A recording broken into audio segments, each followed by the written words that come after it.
ሰላም ጤና ይስጥልኝ ተከታታዮቼ እንደምን አላችሁ።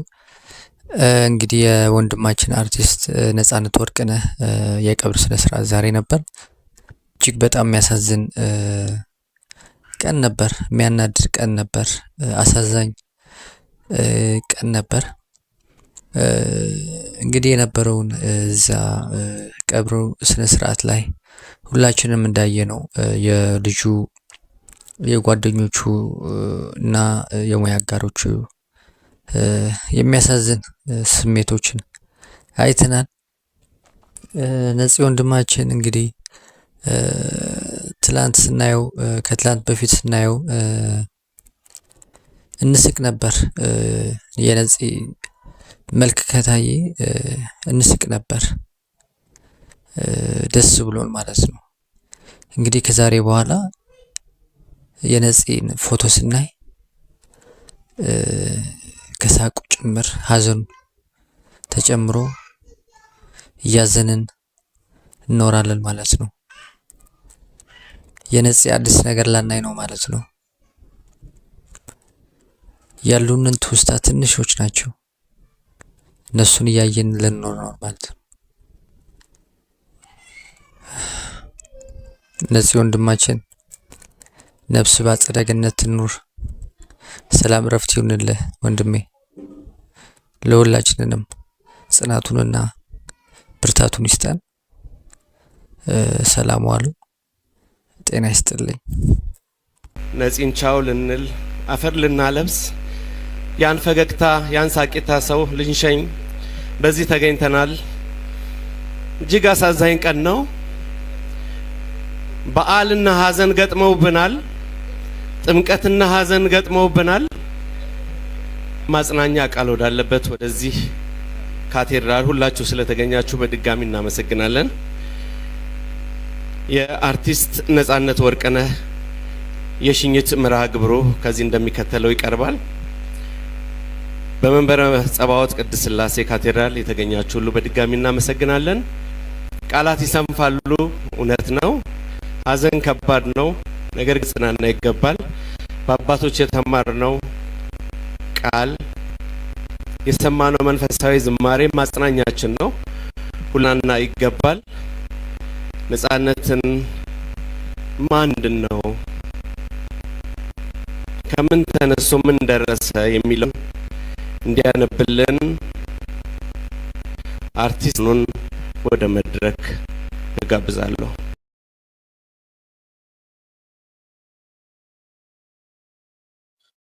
የአርቲስት ነጻነት ወርቅነህ አጭር የህይወት ታሪክ። ሁለገብ የኪነ ጥበብ ባለሙያ አርቲስት ነጻነት ወርቅነህ እምሩ የካቲት 10 1974 ዓመተ ምህረት ከአባቱ ከአቶ ወርቅነህ እምሩና ከእናቱ ከወይዘሮ ምናለሸዋ ይፍሩ በአዲስ አበባ ከተማ በፖሊስ ሆስፒታል ተወለደ። ለቤተሰቡ አራተኛ ልጅ የሆነው ነጻነት 5 ወንድሞችና 1 እህት በነበረው ቤተሰብ ውስጥ በኡራኤል ሰፈር አደገ። የአንደኛ ደረጃ ትምህርቱን በአስፋው ወሰን፣ የሁለተኛ ደረጃ ትምህርቱን ደግሞ በምስራቅ አጠቃላይ አጠናቋል። አርቲስት ነጻነት ወርቅነህ የ16 ዓመት ልጅ ሳለ ለጥበብ ፍቅር ያሳየ ነበር። በ1992 ዓመተ ምህረት ከሩሲያ ባህል ማዕከል ጋር ተዋወቀ። በፑሽኪን ቆይታውም በግጥሞች በወጎች መሃል የሚተላለፉ የተመልካችን ቀልብ የሚይዙ በርካታ ድራማዎችን ሰርቷል። ነጻነት በአንድ በኩል ፍሬሽማንን በፑሽኪን እያሳየ የመጨረሻ ኃጢአት የሚል በቀበሌ አዳራሽ ውስጥ የተሰራ ቲያትርን በማሳየት አቅሙን ለሕዝብ በይፋ አስመስክሯል። የነጻነት ኪነጥበባዊ አበርክቶች በቲያትር በፊልምና በሬዲዮ ድራማ የሚገለጹ ነበሩ። አርቲስት ነጻነት ወርቅነህ በይቅርታ ምሽት በማዘጋጃ ቲያትር ቤት ለመጀመሪያ ጊዜ በቲያትር ቤት ደረጃ የሰራው ሲሆን በመቀጠልም በብሔራዊ ቲያትር ካብ ለካብ የሚባል ቲያትር ላይ የትወና ብቃቱን አሳይቷል። የዳዊት እንዚራ፣ ፍሬሽማን፣ የጓሮ ጌታ፣ የብሩክታዊት ስጦታ የተባሉ ቲያትሮች የሰራ ሲሆን ፍሬሽማን የራሱ ድርሰትና በሕዝብ ዘንድ ከፍተኛ ተቀባይነት ያገኘበት ስራው ነበር። በኢትዮጵያ ቴሌቪዥንም ሲተላለፍ በነበረው ስንቅ ፕሮግራም ላይ በአዘጋጅነት እና በዳይሬክተርነት እንዲሁም በተዋናይነት ሰርቷል።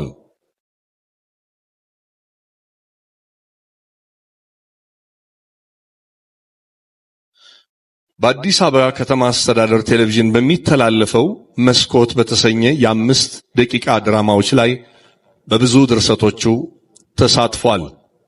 አርቲስት ነጻነት የሬዲዮ ድራማዎችን በመድረስ በተለይ በኢትዮጵያ ሬዲዮ እንዲሁም በኤፍኤም 97.1 ላይም ተሳትፎ ነበረው። የአርቲስት ነጻነት የመጀመሪያ ፊልሙ የማይደረስበት የሚለው ሲሆን ከዛ በኋላ ኤፍቢአይ 1 2 እና 3 የአንቺው ሌባ 1 እና 2 ሚስተር ኤክስ ባለቀለም ህልሞች ስለማይዘነጋ ውለታ የተሰኙ ፊልሞችን የሰራ ሲሆን የኤፍቢአይ 1 2 እና 3 ፊልም ደራሲ ራሱ ሲሆን በባለቀለም ህልሞች ላይ በዳይሬክቲንግ እንዲሁም በሚስተር ኤክስ ፊልም ላይ በድርሰት ተሳትፏል። በህዝብ ዘንድ በባለቀለም ህልሞች በአንቺው ሌባ እንዲሁም በኤፍቢአይ ፊልሞች የተለየ አድናቆትና ተወዳጅነትን ሊያገኝ ችሏል። የሁሉም ወዳጅ የሆነው አርቲስት ነጻነት ደራሲ፣ ተዋናይ፣ ዳይሬክተር ብቻ አልነበረም። እጅግ የተዋጣለት የቴሌቪዥን ፕሮግራም አቅራቢም ጭብር ነበር እንጂ። በተለይ በኢቢኤስ ቴሌቪዥን በሚተላለፈው የቤተሰብ ጨዋታ በየፕሮግራሙ አዳዲስ ቃና እየጨመረ ለዓመታት ፕሮግራሙ በህዝብ ልብ ውስጥ እንደተወደደ እንዲሁም ሳይሰለች እንዲታይ አስችሎታል። ከቴሌቪዥን ፕሮግራም አቅራቢነቱ በተጨማሪ የተለያዩ ማስታወቂያዎችን እንዲሁም መድረኮች መልእክታቸውን ሳያጡ በሳቅ እየታጀበው አድርጎ ማቅረብ ላይም የሚደርስበት አልነበረም። አርቲስት ነጻነት ወርቅነህ ሌሎች ሲደሰቱ ከማንም በላይ ይደሰታል። በበርካታ ችግሮች ቢያልፍም ሳቅ ከምንም በላይ መድኃኒት ነው በሚለው አስተሳሰቡ ለዓመታት ዘልቋል። አብረውት ለሚሰሩ የኪነ ጥበብ ባለሙያዎች ልዩ ክብር ያለው ነጻነት ለሰዎች በመድረስ የሚያምን በሰዎች የደስታና የሐዘን ጊዜም ቀድሞ የሚገኝ መሆኑን የቅርብ ጓደኞቹ ይመሰክራሉ። ለሰው የሚያሳየው የደግነት ባህሪም በሁሉም ዘንድ የሚያስወድደው ነበር። አርቲስት ነጻነት ወርቅነህ ከቅርብ ጊዜ ወዲህ ህመም አጋጥሞት በሀገር ውስጥና በህንድ ሀገር ሕክምናውን ሲከታተል እንደነበር ይታወቃል። እረፍት እንዲያደርግ በሐኪሞች ቢነገረውም ነጻነት ግን የሙያው ፍቅር ሊያሳርፈው አልቻለም። በቅርብ ወዳጆቹም እሱን ለማዳን ከፍተኛ ጥረት ተደርጎ ነበር። ሆኖም ግን አርቲስት ነጻነት ወርቅነህ ከንጹህ ዘር በላይ ጋር ትዳር የመሰረተ ሲሆን የ3 ልጆችም አባት ነበር። ነጻነት ወርቅነህ ነጻነት ወርቅነህ አርብ ጥር 8 2018 በድንገተኛ ህመም ከዚህ ዓለም ድካም አርፏል። እግዚአብሔር ነፍሱን በመንግስተ ሰማያት ያሳርፍልን።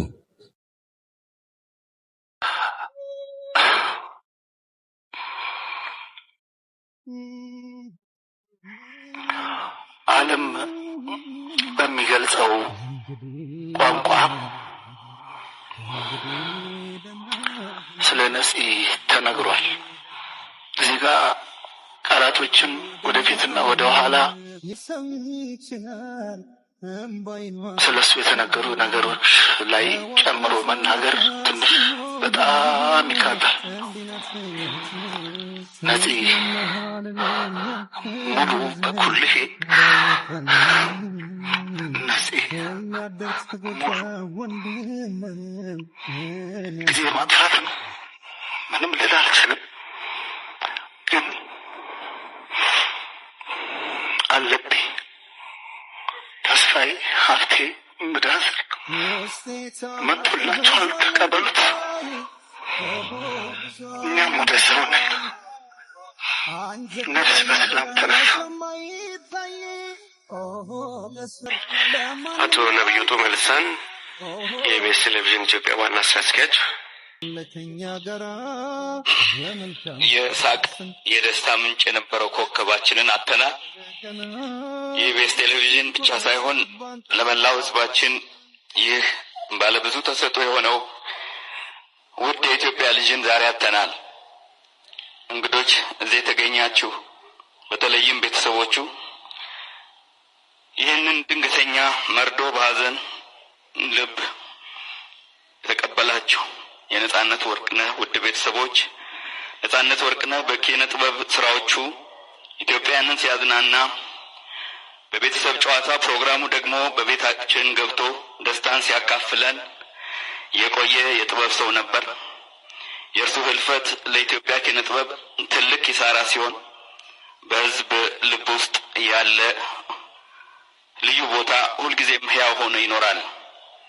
ላለፉት 9 ዓመታት በኢቢኤስ ቴሌቪዥን ስቱዲዮዎች ውስጥ ሳቁና ፈገግታ የማይለየውን የጣቢያችንን የአምድ ስራ የቤተሰብ ጨዋታን በራሱ የፈጠራ ጥበብ አቀራረብ አሳምሮ የከወነ ይህ ፕሮግራም በተወዳጅነት እንዲዘልቅ ትልቁን ድርሻ የተወጣ ወንድማችን ነጻነት ወርቅነህን ዛሬ እንሰናበተዋለን።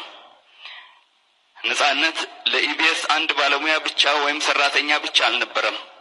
እኛ የጣቢያችን መለያ፣ የፈጠራ ማማ፣ የብዙዎቻችንም ወንድም ነበር። ላለፉት 9 ዓመታት ከኛ ጋር የሰራ ሙያውን በታማኝነት በከፍተኛ ፍቅርና ዲሲፕሊን ያገለገለ ሰው ነበር። ዛሬ ኢቢኤስ አንድ ብቁ ባለሙያ ብቻ ሳይሆን ያጣው አንድ ትልቅ የቤተሰብ አባል አጥቷል። ነጻነት በቤተሰብ ጨዋታ ፕሮግራሙ አማካኝነት የኢትዮጵያውያን እናቶችን አባቶችን ምርቃት ያተረፈ፣ ልጆችን ያሳቀ፣ በስደት ያሉ ወገኖችን ከሀገራቸው ጋር በሳቅ ያስተሳሰረ የሀገር ባልደረባ ነበር። የእርሱ ድንገተኛ ስንብት በጣቢያችንም ሆነ በሀገራችን የጥበብ አድማስ ላይ የማይሞላ ትልቅ ክፍተት ፈጥሯል። ነጻነት 43 ዓመታት ብቻ በምድር ላይ ቢቆይም የሰራቸው ስራዎች ግን ለብዙ ዘመናት የሚሻገሩ ናቸው። ዛሬ በመላው የኢትዮጵያ ሕዝብ ከፍተኛ የመንግስት ባለስልጣናት እንዲሁም ቤተሰቦች፣ አባቶች ሁላችሁም በተገኛችሁበት እዚህ የነጻነት ደግነትና ጥበብ ከቤታችሁ አልፎ ሀገርን የነካ ስለነበረ ነው እዚህ የተገኛችሁት። እኛ እንደ ኢቢኤስ ማኔጅመንት እና ሰራተኞች ነጻነት በጣቢያችን የጀመራቸው ስራዎች እና ስሙን ሁልጊዜ በክብር እንዲታወሱ ለማድረግ አደራችንን ተቀብለናል። ለውድ ባለቤቱ ለልጆቹ ፈጣሪ መጽናናት እንዲሰጥልን እየለመንኩ ኢቢኤስ በነጻነት ህልፈት የተሰማንን መሪር ሐዘን በድጋሚ እንገልጻለን። ነጻነት፣ አንተ በፈገግታ ያሳከህን ያህል ፈጣሪ በመንግስተ ሰማያት በፈገግታ ይቀበልህ። ነፍስህን በሰላም ትረፍ። ሁሌም እናስታውሳለን። አስናቀ ነጻነት የት ጋር ነህ? ውይ በሰዓት አብረን ነበር። እነዚህ አስሉኮ የት ጋር ነህ? አስሉኮ ወይኔ አሁን ታገስ ጋር ነበርን። አሁን ከ5 ደቂቃ በኋላ እንገናኛለን። እነዚህ እንዴት ነው ያልመጣ? ወይኔ እነዚህ እንዴ በጣም ይደብራል። እነዚህ ብቻዬን ነው የተውከኝ። እነዚህ ማንን አስተዋወቀኝ? እነዚህ መጣው አትጥራው እነዚህን አትጥሪው አልካት ማሚን። ወይኔ አስሪን አትጥሪው አልካት። እነዚህ መጣው ደረስኩ ትንፋሽ ላይ አመለስክ። እነዚህ እንዴ ላለፉት 29 ዓመታት እነዚህ የተለያየ ነው። አንድ ወር አይሆንም። እነዚህ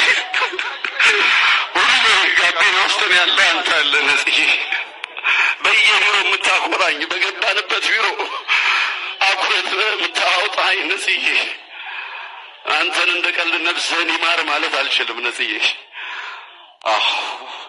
ነጽ በጣም ጨከኝ ነጽዬ ወንድሜ ጓደኛዬ ከንጹህ ዘርጋት ስትጋቡ ነው የነበርኩ ነጽዬ ነው የነበርኩ ንጹህ ዘርን ለማን ተውክ ማህሎንን ለማን ተውክ ሌላን ለማን ተውክ ግሬስን ለማን ተውክ ማሚን ለማን ተውክ እኛን ለማን ተውክ ነጽዬ አንተ ምንም አትሆንም ንጹህ ቦታ ነህ ሰፈር ለሚጠብቁ ልጆች አሉ ማታ ማታ ስትገባ ብር የምታደላቸው እነሱ ልጆች ትናንት እያስለቀሱን ነበር እነሱን ስታጣ በር ላይ አስቀምጠው የምትሄደው ጥለላቸው የምትሄደው ብር ማን ነው የሚጥልላቸው ነጽዬ ወንድሜ ጓደኛዬ ነጽዬ ሁሉ ነገሬ ያንተን ልብስ ነው የምለብሰው ታውቃለህ እየተለዋወጥን ነው የምናደርገው ወንድሜ አልችልም በቃ ኑርልኝ በዛው ከመድኃኒዓለም ጋር ኑርልኝ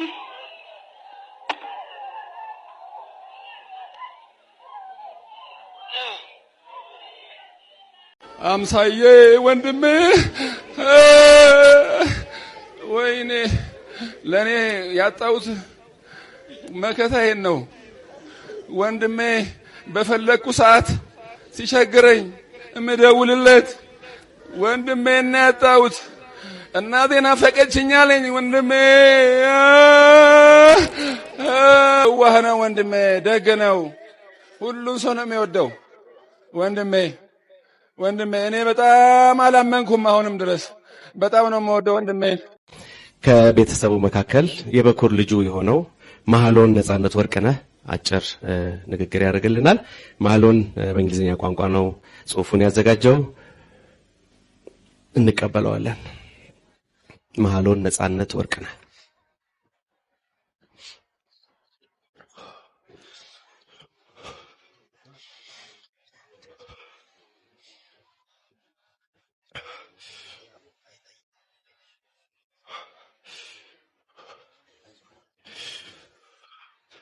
My father, Netzanet Warkana, was a good man, a devoted husband, and the best father I could have possibly asked for.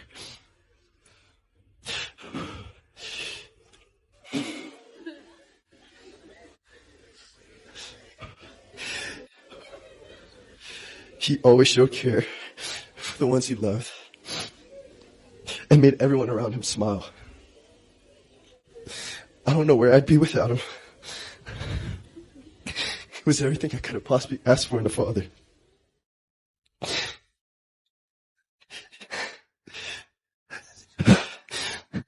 He gave me the lessons I needed to learn and the love I needed from a father.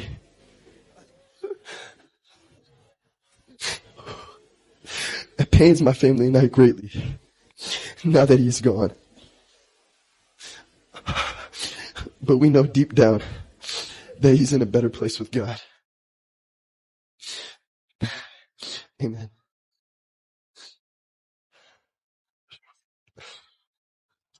ወንድማችን ነጻነት አያትም ልጅም እኩል የሚሰሙት ትልልቆቹ ባለስልጣኖች ከተራው ህዝብ ጋር እኩል የሚሰሙት ነጋዴው ከሸማቹ ዶክተሩ ከበሽተኛው ፖሊሱ ከሌባው ሁሉ ተስማምቶ አንድ ሆኖ የሚሰማው ሳቅ አምራች ፈገግታ አምራች የዋህ እና የትም መቸም ለሁሉም ሰው እኩል የሆነ ጠባይ ያለው ሰዎች በፖለቲካ አመለካከታቸው በብሔር ልዩነታቸው በኑሮ ልዩነታቸው በእውቀት ልዩነታቸው ሳይፈረጁ ባንድ አይን የሚያዩት ባንድ ጆሮ የሚሰሙት ባንድ ልብ የሚገነዘቡት አመዛዛኝ አስተዋይ ልባም የኪነ ጥበብ ሰው እንደሆነ ሁላችሁም ታውቃላችሁ ይሄንን ለእናንተ መመስከር ብዙ አትራፊ ነው ብዬ አላስብም ነገር ግን ቅድም በቤተ ክርስቲያናችን ጸሎት አድርገናል ፍታት ፈጽመናል በቤተ ክርስቲያናችን አንድ ሰው ሙቶ ተወልዶ እስከሚሞት ድረስ በሞት በልደት ጀምሮ በሞት የሚጠናቀቀው እድሜው እስከሚያልቅ ድረስ ሶስት ነገር ይደረግለታል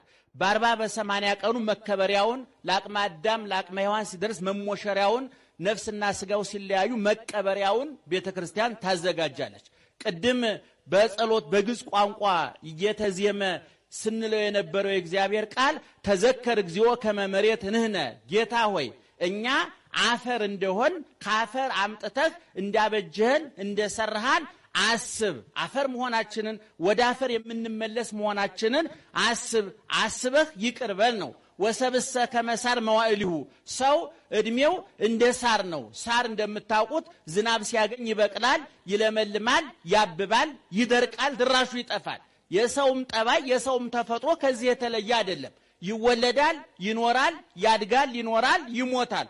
አቶ ገሌ በዚህ ቦታ ተወልደው እዚህ ቦታ ሞቱ። ይሄ የተለመደ በሀብት በእድሜ በእውቀት በቋንቋ በፖለቲካ አመለካከት ሁላችን አንድ ሆነን የምንሳተፈው የጋራ ህይወታችን ነው። ሞትና ህይወት የተለመደ ነውና ቅድም ሲነገር የነበረው ይሄ ነው። እንግዲህ ይሄን አጋጣሚ ተጠቅመን ወገኖቻችን የምናስተላልፈላችሁ አጭርና ቀላል መልእክት ኢየሱስ ክርስቶስ እንደተናገረው እኔ ትንሣኤና ህይወት ነኝ፣ በእኔ የሚያምን ቢሞትም ሕያው ነው እንዳለ ህይወት ይሄ ነው። በቃ አለቀ። ይኖራል፣ ይሞታል። ነገር ግን እኔ በሞትና በልደት መካከል ባለችው ረጅም ይሁን አጭር ይሁን መካከለኛ ይሁን ረጅም ይሁን እድሜው 30 ዓመት ኖረ 50 60 ዓመት ኖረ 100 ዓመት ኖረ ከዛ በላይም ኖረ ሞተ የሚባለው አይቀርም። ስለዚህ እኔ እንዲህ ድንገት ረግፈን ለምንቀረው እድሜ እንዲህ በድንገት ለምንጠራበት እድሜ ቂም፣ ጥላቻ፣ ክፋት፣ ተንኮል፣ መለያየት፣ በሰዎች ሐዘን፣ በሰዎች ኪሳራ፣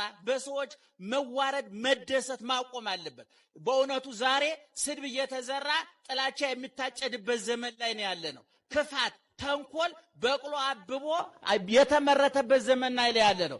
ሰዎች ለሚናገሩት ንግግር ለሚያደርጉት ነገር ኃላፊነት የማይሰማቸው ተንኮል ክፋት የሰፈነበት ነው። አሁን በዚህ አጋጣሚ እንዲህ አይነት ሞት ሊያስተምረን የሚገባው አንጀታችንን ሊቆርጥ አንገታችን ሊያስደፋ ሳይሆን የሚገባው ምንድነው እየሆነ ያለው? ይሄ ነገ ከነገ ወዲያ እናንተ ተራ ነው፣ የኔ ተራ ነው። ሁላችን ምን ታጨዳለን? ተዘርተናልና በቅለናል፣ በቅለናልና በስለናል፣ በስለናልና እንታጨዳለን። የሰው ልጅ በሞት እየተዘራ በዚህ ዓለም እያደገ በሞት እየታጨደ በመቃብር እየተፈጨ ወደ መንግስተ ሰማያትም ወደ ገሃነመ እሳት ነው የሚሄደው። ስለዚህ ወገኖቻችን እኔ በዚች አጭር ደቂቃ የማስተላልፍላችሁ መልእክት እንፋቀር፣ እንዋደድ፣ እንስማማ፣ እንተሳሰብ፣ አንገፋፋ፣ አንበዳደር። በየቢሮ በየንግድ ቦታው በየትዳሩ በየቦታው የምናየው ግፍ፣ ተንኮል፣ ሸፍጥ፣ በቀል፣ ቂም፣ ስድብ ሁሉ ይበቃል። ሞት ትልቅ መምህር ነው ወገኖቻችን። እኛ ምናልባት ተናግረን ላናጠግባችሁ እንችላለን፣ ተናግረን ላናረካችሁ እንችላለን፣ በእምነት ላንመሳሰል እንችላለን፣ በፖለቲካ አመለካከት ልንለያይ እንችላለን። ሞት ግን ሁሉም ገን ቤተ ክህነትም ቤተ ሙስሊምም ቤተ መንግስትም አንኳኩቶ ይገባል። ከተራው ሰው እስከ ፓትርያርኩ፣ ከተራው ሰው እስከ ጠቅላይ ሚኒስትሩ ሁሉንም አንኳኩቶ እኩል ሲያስተምር የሚሰማ የሁሉን ጆሮ የሚከፍት የሁሉም ቤት የሚያንኳኳ ሞት ነው። ከሞት ምንድነው የምንማረው? ቅድም እንዳልኳቸው ለአጭር እድሜያችን ይሄ አንዳንዱ እድሜያችን አሁን ወንድማችን በ1974 ነው የተወለደው። እውነቱን ለመነው ወደ 42 43 ዓመቱ ነው። ገና የመስራት ሰዓት ነው፣ የመስሪያው ሰዓት ነው። ነገር ግን እግዚአብሔር ሰዎች መቼ መጠራት እንዳለባቸው አጀንዳው ያለው እግዚአብሔር እጅ ነው። መቼ ተዘርቶ መታጨድ እንዳለበት እህል መቼ ተዘርቶ መታጨድ እንዳለበት የሚያውቀው ገበሬ ነው። እኛ የክርስቶስ እህሎች ነን። በደሙ ያበቀለን፣ በስጋው ያዳበረን፣ በመስቀሉ ያጠረን፣ በሞቱ በትንሳኤው በእርገቱ በዳግም ብጻቱ ተስፋ የሰጠን፣ ለሰማያዊ መንግስቱ ያጨን፣ ከጨለማ ወደ ብርሃን ከሞት ወደ ሕይወት ከመቃብር ወደ ትንሳኤ ከምንም ከጨለማ ሕይወት ወደ ተትረፈረፈ ተስፋ ወደሚደነቅ ብርሃን የጠራን እሱ ነው። ቅድም በፍታቱ ስንል የነበረው ጌታ ሆይ ወደ ምድር የላከውን ልጅህን በ40 ቀኑ በክርስትና ተቀብለን በጥምቀት በሜሮን አክብረን አቆይተነዋል። አሁን ደግሞ የመኖሪያ ጊዜውን ጨርሶ ወደ አንተ መጥቷል። በርህን ክፈት፣ እጅህን ዘርጋ። መስቀል ላይ የዘረጋቸውን እጆችን ዘርጋና ተቀበለው። በቁስል ፈውሰዋል፣ በሞት ሕይወት ሰጥተዋል፣ በመቃብር ትንሣኤን ሰጥተዋል። አሁን ወደ አንተ መጥቷል ብለን የመሸኛ ደብዳቤ ነው የጻፍነው። እርግጠኛ ነኝ አባታችን ጩኸታችንን ሰምቶ ልመናችንን ሰምቶ በሩን ከፍቶለታል፣ ፊቱን መልሶለታል፣ እጁን ዘርግቶለታል፣ ወደ ሰማያዊ መንግስቱ አስገብቶታል። ስለዚህ ወገኖቻችን እባካችሁ በዚህ አጋጣሚ ተጠቀሙበት። ከክፋት ተመለሱ፣ ከጭካኔ ተመለሱ፣ ከተንኮል ተመለሱ፣ ከሐሜት ከጥላቻ ተመለሱ፣ ከስድብ በተለይ ይሄ 10 15 እና 20 ዓመት ኢትዮጵያውያን ከሃይማኖትም ከሰብና የሚያፈነገጥንበት እንኳን ለክርስትና ለሰብና የማይመጥን በእውነት መጥፎ እጅግ መጥፎ መርዘኛ ጥላቻ ውስጥ የገባንበት ነው። ነገ ለምንሞተው ዛሬም አሁን እዚህ ውስጥ ተሰልፈናል። ማን እንደሚሞት ከዚህ እንደወጣ የሚታወቅ ነገር የለም። ወንድማችን ለመገናኘት ቀጠሮ ነበረን ከኔ ጋራ። ነገር ግን ትናንትና ተደውሎ ሞተ ሲባል እኔ እውነቱ ራሴን ነው የጠየኩት። ስለዚህ ወገኖቻችን እባካችሁ ልዩነቶቻችን እናጥባቸው፣ ጥላቻዎቻችን እናጥፋቸው፣ ስድቦቻችሁን መጥኗቸው፣ ምላሳችሁን ተቋ ቃል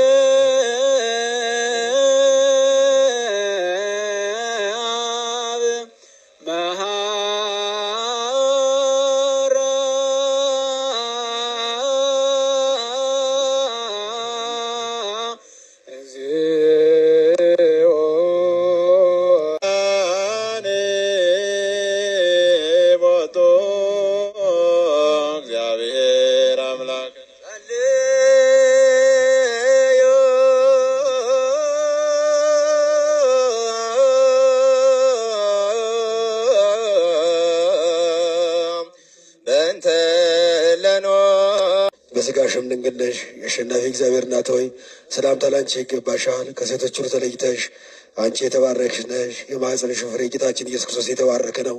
ጸጋን የተመላሽ ቅድስት ድንግል ማርያም ሆይ ደስ ይበልሽ፣ ልዑል እግዚአብሔር ከአንቺ ጋር ነውና ከተወደደው ልጅሽ ከአምላካችን ከመድኃኒታችን ከኢየሱስ ክርስቶስ ዘንድ ይቅርታና ምሕረትን ለምኝልን ኃጢአት ትሰሪልን ዘንድ ለዘላለሙ አሜን።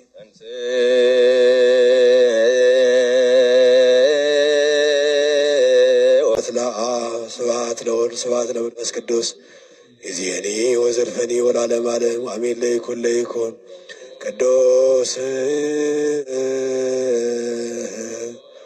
ሥሉስ